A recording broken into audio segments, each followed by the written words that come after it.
Welcome to the Ask Your Mentor podcast from Dementia Researcher and Alzheimer's Research UK, where mentees interview their mentors to hear about their careers, experiences, and to find out what makes them tick. Hello and welcome to the Ask Your Mentor podcast. I'm Dr Fiona McLean and I'm a Research Fellow at the University of Dundee. And I research how metabolic diseases and Alzheimer's disease are linked, with a specific focus on the blood-brain barrier. Today, we will be taking a trip through the academic career and picking the brain of my amazing mentor, Dr Yvonne Couch. Yvonne and I were matched through the Alzheimer's Research UK mentoring programme last year, and I'm so pleased to have her support and also to have her in the hot seat today. The ARUK mentoring programme is a great free scheme that recognises the importance of mentoring and providing strong support systems.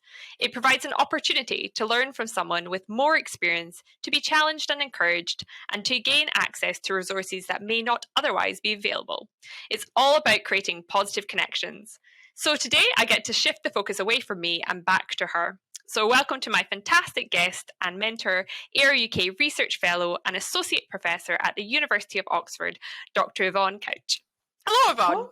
Hi, Fiona. Thank you for having me. Thank you for coming along and speaking. So these days, there's no such thing as a standard career path. So we start each of these shows by asking our guests to take us through their CV, looking at how and why changes occurred, some of the thought processes that were going on at the time, achievements and lessons taken from each role.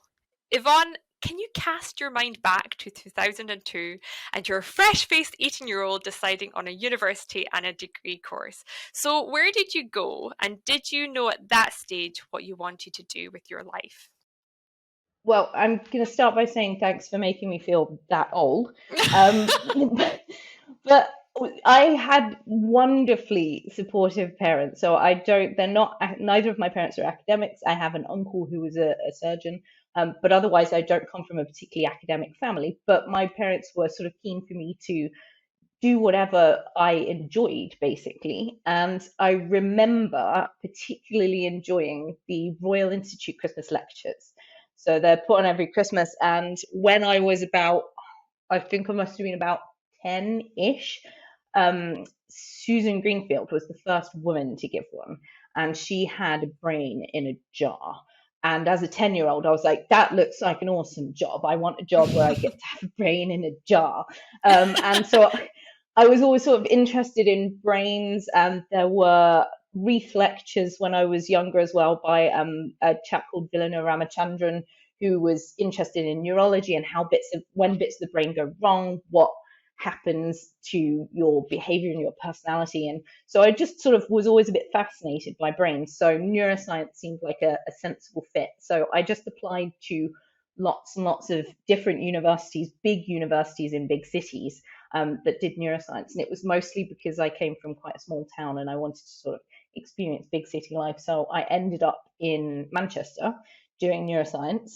And in the first year of my undergrad, I was just generally enjoying myself and having a great time. And one of my tutors asked me what I wanted to do. And I just kind of went, well, I've heard about these things called PhDs, and that sounds kind of fun. I'm rather enjoying science. Maybe I could do one of those, blissfully unaware at this time what really is involved in a PhD.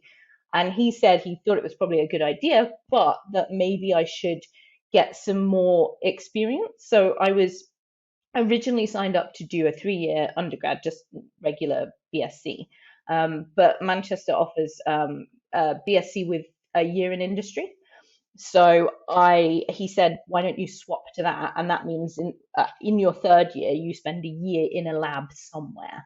And I ended up going to southern Germany, to Boehringer Ingelheim, and I spent a year working there in a lab, which was great. I had a really great time. And it meant that I was sort of much more prepared for then going on to do a PhD afterwards, or at least going on to do research afterwards, because then I knew, which end of the pipette was up and how to do an experiment, which I think is really helpful. If you're going to leap into a career in research, at least having some experience beyond a sort of, 6-week lab project in final year, I think is a really useful thing. So yeah, that's kind of where I started. That was some great advice that he gave you, actually, was to go and get that experience, because how else do you know if you like working in a lab and want to do that for 3-4 years as a PhD if you've never done it before? So that was some really good advice, I think he gave you. And so you finish your degree and at Manchester, and your next step is to go to Oxford. Mm-hmm. I did a prototypical thing. I followed a boy. No! I did. It's not very feminist. Well, I desperately wanted to do a PhD, and I applied for, I think at the end, 17 or 18 PhD places, and I got none of them. Oh, wow. So I was miserable and feeling very much like science didn't love me. But of course, he got a place to do a PhD at the institute in Oxford, and I just went, well, why don't I just look for a job down there? And there happened to be a job going in a lab as a research assistant, and so I just sort of came down and got a job as a research assistant whilst continuing to look for PhD places at the same time. So yeah, it was a bit of a stopgap, but I learned a lot during that time, which was really useful. That was as a research assistant, sort of a technical position in a lab. And do you think, even though you've technically followed a boy, let's ignore that, and what do you feel you got from that role as a sort of more a technical, rather than going back into straight into a PhD, which is obviously you're at the lab, but you're also in an educational route?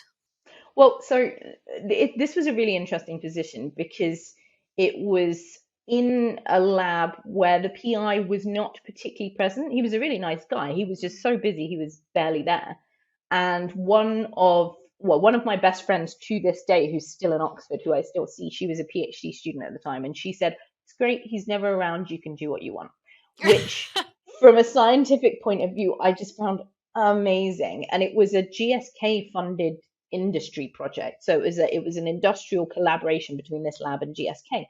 And as far as I could tell at the time, GSK didn't particularly care what we did either. So I produced data for them, and I went, look, here's some data. What do you want us to do next? And they go, well, you could do this. And none of what they gave us to do was particularly time consuming, and we had all this money to spend. So I just sort of spent it doing things that I found interesting. So I sort of really got to explore lots of different avenues of research. I got to figure out how to do experiments on my own.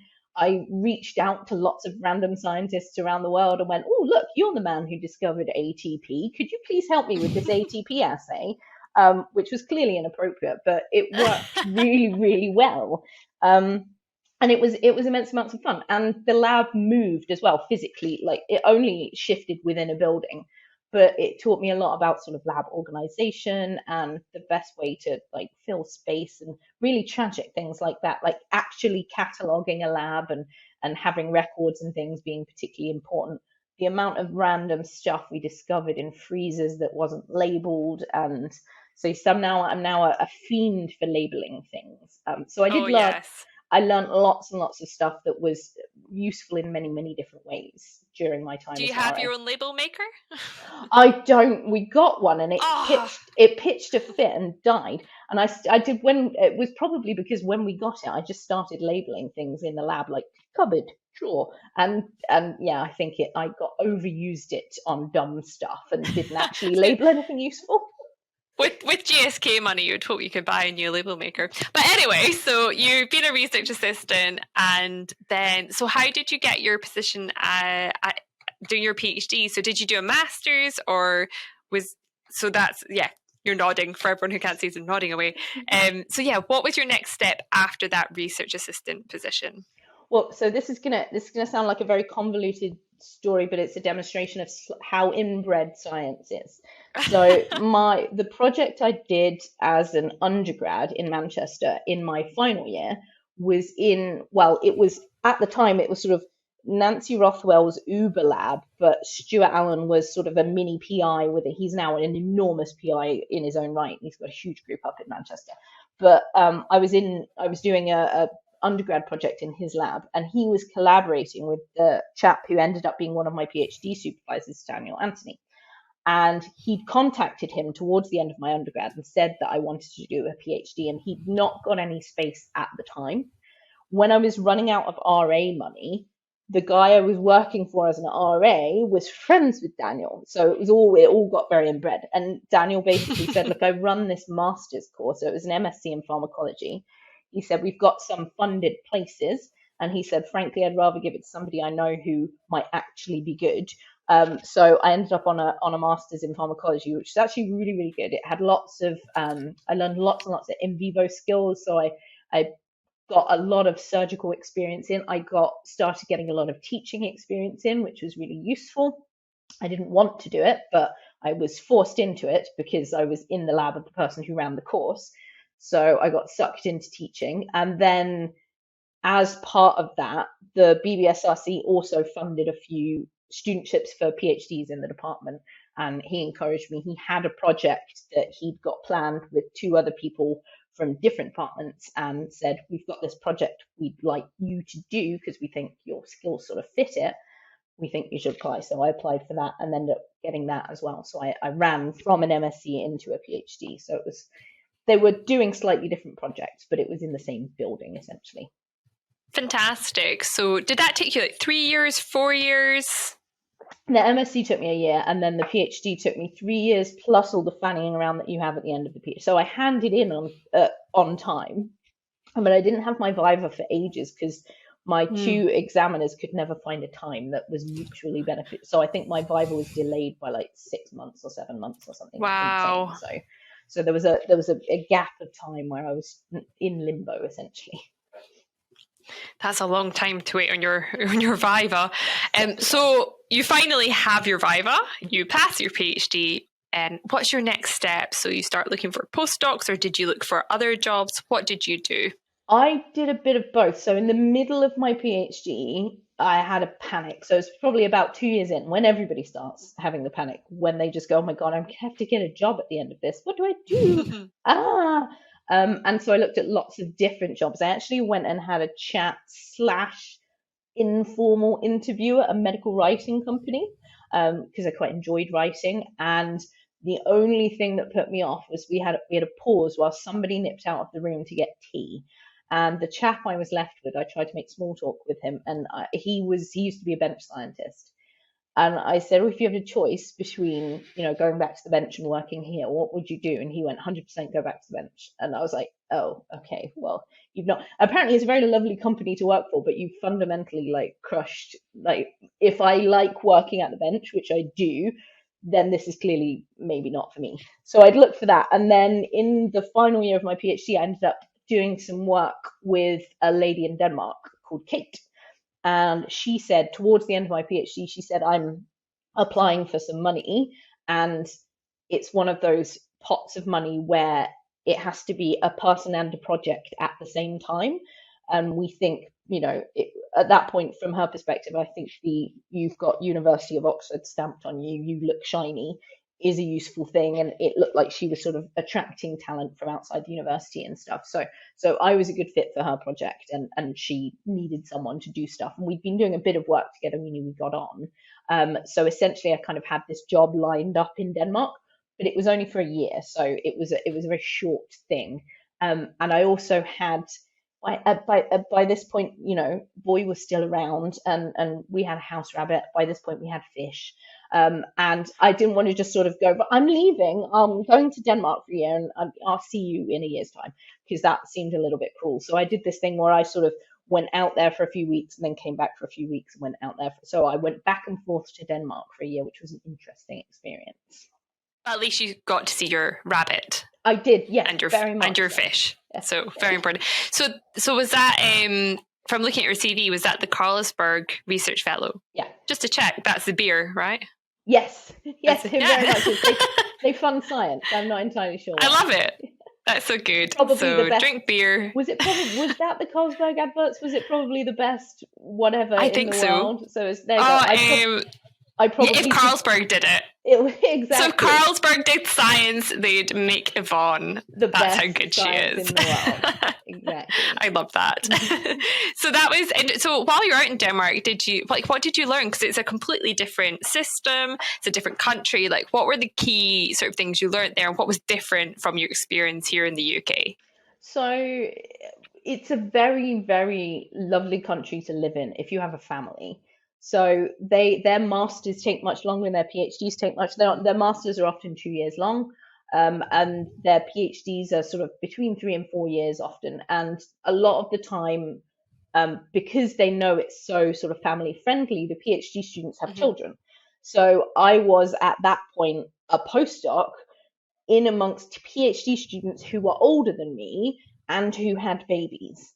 So I ended up being a little socially lost because I was working in, everybody was leaving at 4 because they all had families. I actually got locked in a flow cytometry room once on a Friday because nobody assumed that I was working round the corner at 5:30 on a Friday.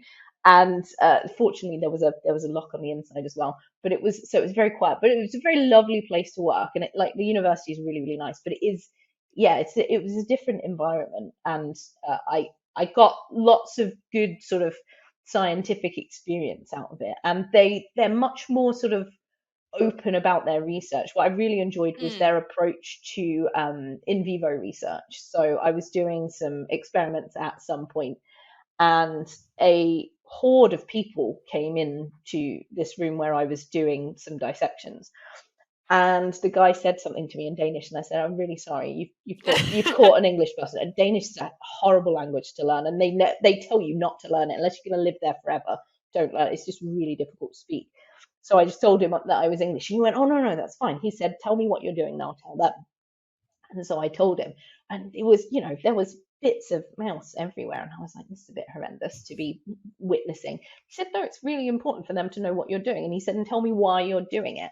And he was sort of, and they're very open about it, and everybody gets sort of very educated as to why it's important to do things in animals as well as in people as well as in cells. And I really appreciated sort of that aspect of their research.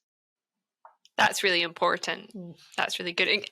Great example of good public engagement as well. Exactly.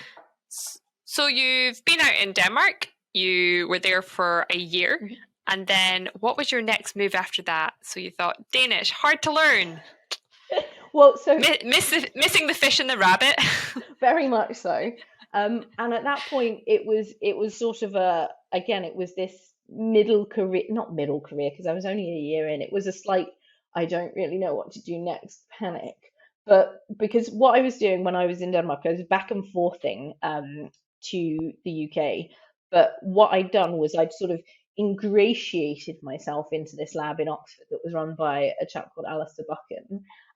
And Alistair's a stroke clinician, and Kate was working on stroke. So I went from, my PhD was neuroinflammation and brain immune communication. I went from there into stroke, and Alistair's lab was working on stroke. And I mostly had ingratiated myself because they had a hypoxic chamber that I needed to use for some experiments. So I turned up, and at some point, one of the PhD students said to me, "Oh, gossip, do you know so-and-so is leaving?" And this was towards the end of my contract. And I sort of went, "That's interesting. Can I have his job?"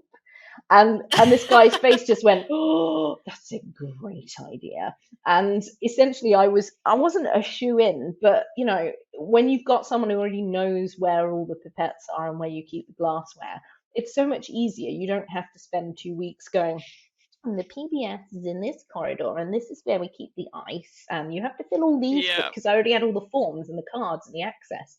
So I was much easier I was an easier employment prospect. So I leapt on the end of this bit of money that I think lasted for me. This is where it turns into bits of money, and I can never remember how long any of them lasted. But the first bit of money was maybe a year, maybe 18 months, I think. You hope? I hope, yeah. I've got, on your CV, I've got written down Barber Stroke Research Fellow. So that wasn't it. So basically... have I jumped ahead? No, you haven't really jumped ahead, because basically this is where it just gets messy. because Okay. and this is where you can't put in your CV, well, I got 6 months, then I got a year, then I got another 6 months, and then because that looks, but also it wasn't really, none of it was not real money. Alistair was head of medical sciences, and he's been there forever, and he's big in his field, and so he had funds. So every now and then I'd go, Alistair, by the way, I'm unemployed in 2 months. He'd be like, oh, I'm sure we can find you something, and so he'd find me something and write me a new contract for another 6 months or whatever. And that's Are we talking about the classic slush fund? yes.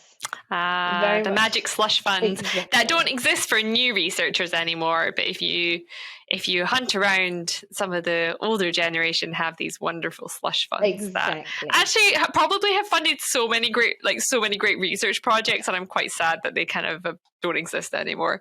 But yeah, so you exist of slush funding and networking, and then you manage to land yourself a little bit more permanent money through the Barbara Stroke Research Fellowship. So yes and no. That was basically us going, look, I need to be independent because I can't exist on slush funds anymore. How do we make me look independent? So I think it was still slush fund money, but we gave it a name. I'm sure there was. You got your label maker out. You were like, I'm gonna label. Pasted it on my CV and went, look, label this makes me look important. But it was still slush fund money essentially, so it wasn't anything amazing beyond what I had been doing previously, but this time it had the label on it. Amazing. So after your freelancing scientist era, that's when you were like, right, I need to be a real scientist. How do I do that? And you landed with applying for fellowships. Yep. So I landed on I need to be a real scientist fairly early on, and so I'd sort of started, because all of my contracts were so short, I'd been looking for tiny pots of money, because I'm only at this point, I'm still sort of a year and a half out of my PhD, and nobody's going to give me money at this point because nobody believes I exist as a human. So I'm looking for like £5,000 here, £10,000 here. And from that £5,000, I managed to make a paper. And then from the next £5,000, I managed to make another paper. And so I trickled out these tiny little papers for a few years. And then it got to about sort of, I was maybe 3 years post PhD, and I was like, I need to start doing stuff now. So sort of 2017-ish, I started writing fellowships, and I knew what I wanted to do. I just didn't. I had to frame the ideas and just start getting going with them. And so I went for everything and failed miserably. But it was a vaguely sort of life affirming experience. So I went for I'll give you the list because I think it'll make other people feel better who might be listening. So I went for MRC first, failed to get it, but they said nice things and said come back. So I went for MRC, failed. Went for Welcome. This was when Welcome used to have 2 rounds. So you put a little short 2-pager in, and then they said yay or nay to that, and then you put a bigger one in. I failed to get I got through the first round and put the big application in, and then didn't get it at the big stage. And Welcome Useless, they don't give you any feedback, and that was a one shot. It's like, you've had a go, we didn't like it, thanks, but no thanks. So at that point, I think I also put a BHF in. The BHF said nice things, and I was on the verge of trying to rewrite it when I got an interview at the MRC. The MRC said no at interview, which was lovely. And that was close, though. That's close at interview. Exactly. And the thing I was taking away from all of this was essentially, because the person I was working for at the time had no time. He was running medical sciences at the biggest medical school in the world. And so I saw him for minutes a week, if that, sometimes not for several months at a time. So I wrote all of these on my own with no support and no feedback. So if I got to interview with almost no support and no feedback, I think that's probably some kind of achievement. But the MRC said no at interview. I think I got my MRC rejection and my BHF rejection in the same week. think I did That's I rough. know, and it was like a week after my birthday. I think I just spent the afternoon in the office crying and eating cake. No. And At least you had the cake on standby. exactly, it Leftover birthday yeah, cake. nom, nom. Exactly. So I then, at that point, I think I decided to apply for ARUK, and I think I put an application in, and I think I'd been told, somebody had said to me, "You're trying to sell stroke as dementia. This is never going to fly." And I was like, "But it's important. I think, somebody else said, just ignore that person. I think you should just believe in your own ideas, and if you believe in it, go for it." And I went for it, and I think I got, because ARUK are really nice. They give you a chance to like rebut the reviewer's comments, which is what I objected to Yes. with a lot of the other ones. Like the ORC never gave me a chance to write back and go, "This is what you've said. Could I comment?" Whereas ARUK give you that chance, which I really enjoyed. And this was the point, or this was the only point in any of my applications where I had any feedback. I sent my rebuttal, because I'd never rebutted a grant before. I sent my rebuttal to the lovely Lorraine Work and said, Oh, Lorraine's Lorraine. amazing. Shout out to Lorraine. Exactly. Everybody needs to shout out to Lorraine. Yeah. And I'd sent it to Lorraine and said, "Lorraine, I don't know what I'm doing. Does this look okay?" And she wrote back and she said, "I think it looks great." I was like, "Thank you. That's all I really needed anyone to say." Fantastic. And then, yeah, as I think in the January of the next year, I'd made some sort of life decisions. I was like, right, I think at that point I had 8 months left on my contract, nothing planned after that, no obvious. I was like, right, I'm just going to spend the next 6 months just doing science. That's it. I'm just going to do some science and then we'll be done. And at that point, I was offered the ARUK interview, went to the interview and got it. I was like, yes. Fantastic. Yes. And then the pandemic happened. No. So that was fun. So that's early 2020. So that would have been like January, February. You found out that you'd been successful, and then world ends. Exactly. Man, fortunately, that's well, rough. I had enough money to go to September, and at that point, I was like, we're still seeing memes about, there's only 4 people. Why is everyone panicking? And everyone thinks it's going to be over by June and what have you. So I sort of optimistically went, can I push because I had money till September. So I said, could I push my start date back till September? And they said, yeah, that's fine. So I pushed my start date back till September. Of course, that didn't really help very much in the grand scheme of things, but it helped a little bit, which I think is nice. That is really tough as well. But I think that is important to point out, though, that ARUK did give you the opportunity to rebut those comments. From my own experience of grant applications, a lot of the time you can really rebut some of them. Some of them you're like, no, this is not correct. So yeah, let's crack on. And so ARUK, you've managed to land that. There's been a bit of difficulty starting it, but you've started it now. Apparently COVID doesn't exist anymore, so that's all good. And so what part of your job and your fellowship do you enjoy the most, and what excites you? So I think this is really tragic. It's sort of the reason I got into science was because I love discovering things. I like doing stuff and going. I sent a picture at one point of, I'd started something new with a bit of kit that I'd never used before. I sent a picture of it to my friend. I went, look, I'm doing science. And it was just, I had no clue what was going to happen. I didn't know if it was going to work or not. And I find that process really interesting. It's where you go, right, I'm going to do this experiment. I genuinely don't know what's going to happen. And then when you get that data that's really different, or you get a result that you weren't expecting, you're like, oh, that's really interesting. Ooh, and then it's sort of a couple of days of trying to figure out what might have happened. And that kind of aspect of it is what I really love. Yeah, I love that too. That's such a highlight.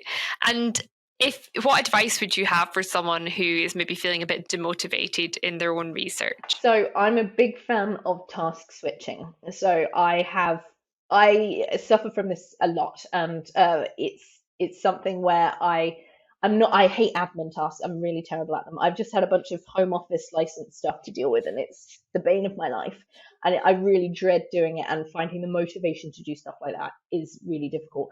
And bits of my project also aren't working that well, but I have to sort of plow through. And it's a case of, right, okay, I know this isn't working, but I've also got this and this and this and this to do. So why don't I just switch to this for a little bit? And, I think flicking through those tasks really helps you find the motivation for what you love doing.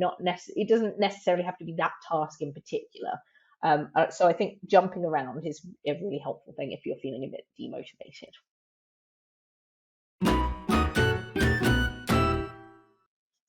That's a really good approach. I like that.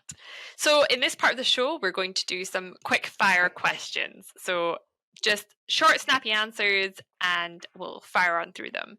So first one, what's one thing you wish someone had told you when you were at the career stage I am at currently, which is just starting a fellowship? Once you get money, apply for more money straight away. That's it. More money. What habits have you found help you to be more productive? I'm a big fan of lists. I like to make a list. I like to tick things off on the list. It makes me feel productive, but also at the end of the week makes me look productive. And you get to use nice stationery. Are there any good books or podcasts you can suggest to help people think about their careers? Oh, there's lots. So I'll try and make it short. Obviously, this one, the Dementia Researcher podcast. Obviously, Dementia Researcher. I would say, because I always shout out to them, the Lonely Pipette podcast is amazing. They have some really inspirational people on that. There's a local one that's just been started at Oxford called Research Co-Culture, which I've been really enjoying, which is all sort of about research culture, but also things about careers and bits and pieces like that. Books-wise, I've not read anything recently. A friend of mine recommended something called How to Leave Academia, and he said it was very good. And I'm not quite at the stage of reading it yet, but call back in 2 years' time and see how I'm doing. But apparently, it's a very good book. Good to have it on standby, exactly. On standby. Oh no. Do you have any networking advice? Always network with an extrovert friend. I'm terrible at networking. I'm not very good with people. I'm socially awkward. And so if you have an extrovert friend, you can kind of stand next to them and like network by osmosis. You sort of just hover and then at some point strategically insert yourself into the conversation without having to go up to someone and go, "Hi, I'm Yvonne," and be really awkward and weird. So yeah, find an extrovert. It's a bit more organic. Exactly. Maybe. Find an extrovert friend to network with. Excellent. I love that.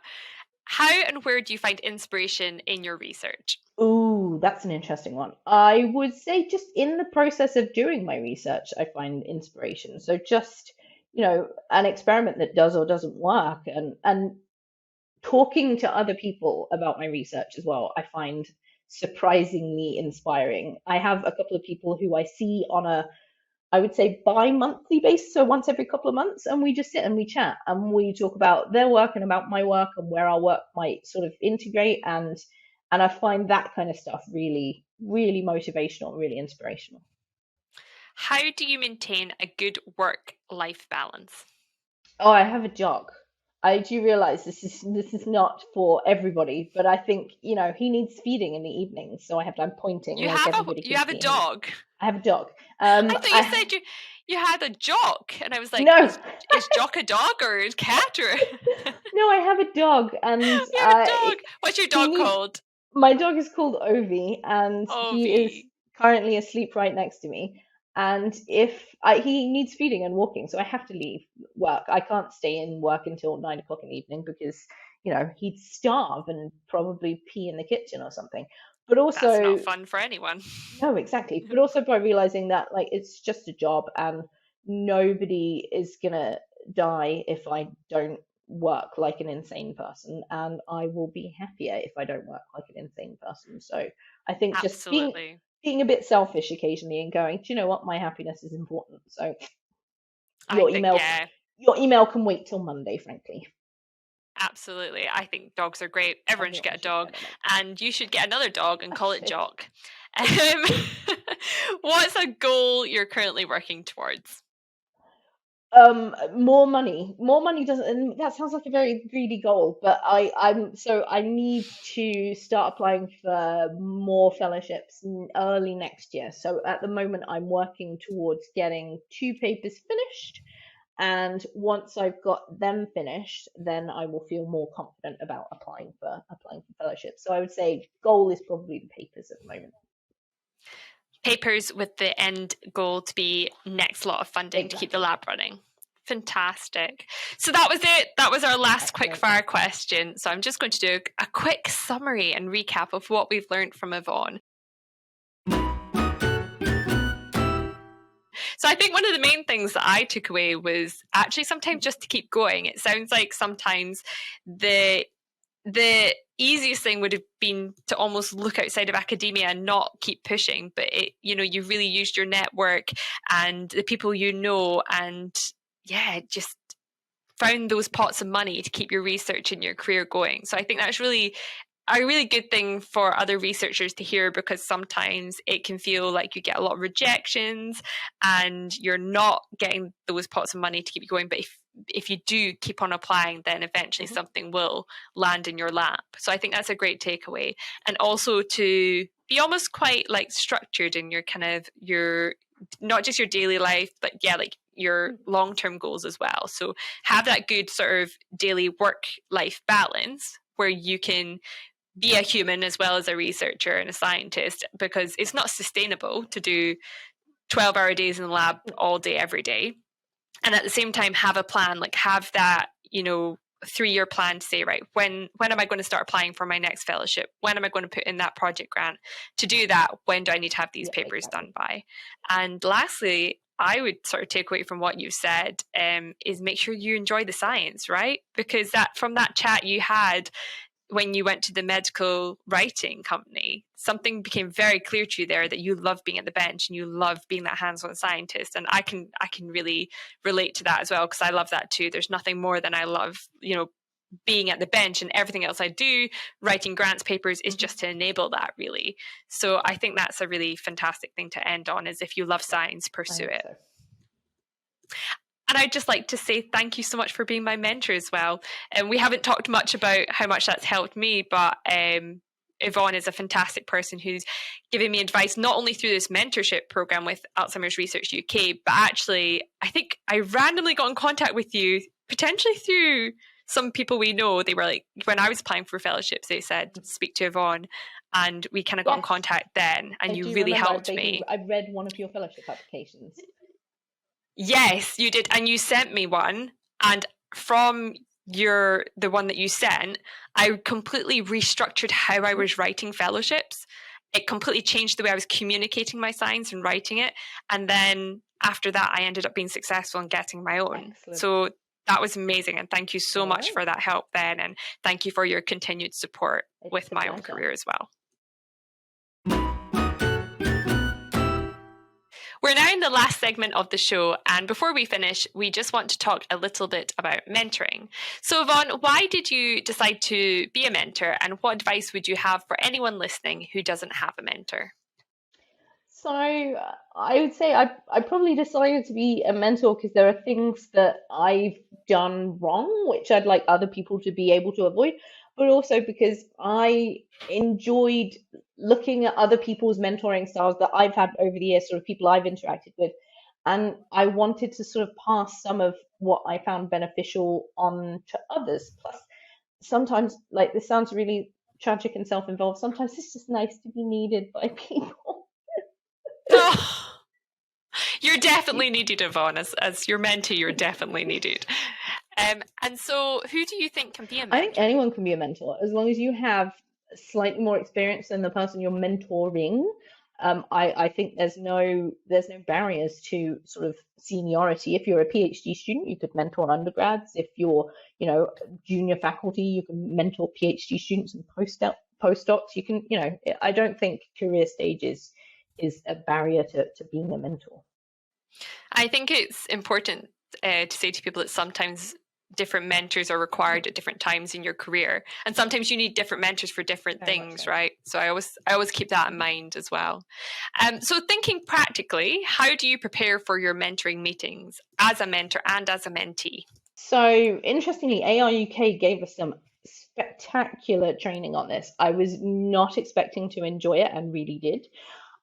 For my meetings where I'm a mentor, basically my job is to listen, which I do occasionally struggle with. And we've had this conversation where, sometimes you just need to stop talking. So when I'm mentoring someone, I just sit and I listen and I try and establish what they're wanting to say to me or what problems they're wanting to work through, and then we sort of talk them through. So for mentoring meetings, I treat them a little bit more like I treat meetings with sort of students or junior lab members, which is to say, this is what we talked about last time. How have you dealt with that? Are you okay with that? Do you have anything you want to discuss with me now, etc., etc. So sort of treat it a bit more like a meeting recap. For my meetings with my mentor, I'm now using my mentor within ARUK. She's my sort of sounding board for this is what I'm doing within my career. These are my goals. I would like to be accountable to you. So if I meet you in 6 months, I would like you to ask me whether I've achieved those things. And if I haven't, I need to explain myself to you. But also just to talk around sort of career issues and, I've got some new collaborators. How do I work with them? What is the best way to have them not take advantage of me and all that kind of business, sort of bringing questions to her that she might be able to help me with because she has more experience in the field than I do.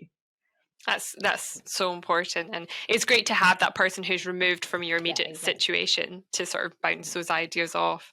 So last question, what's the best advice you can give to help plan a career rather than simply work to keep a job? That's definitely a challenging one for me because I definitely didn't plan my career. It's not something I did particularly well. But I will say, if you want a career, especially in academia, find people who you find inspiring and find out how they did it. But at the same time, remember that it's in academia, especially, it's a lot of luck and barely anyone will make it. And so actually just keeping a job is not necessarily a bad thing. And I think it's okay to just have a job. I think having a career in academia is mostly about being in the right place at the right time. And if you don't manage that, it's not necessarily a reflection on you. It's just a reflection on the system. And I think just, finding someone who inspires you and looking at their life and asking them questions about how they got to where they are, I think is a really useful thing to do. That's a great answer. I really like that as well. And it sort of makes you look at different measures of success as well. Just what you were saying there about, maybe your success is maintaining a job, maintaining a lab. Maybe your success is having a big paper, or maybe your success is mentoring people and seeing them being successful.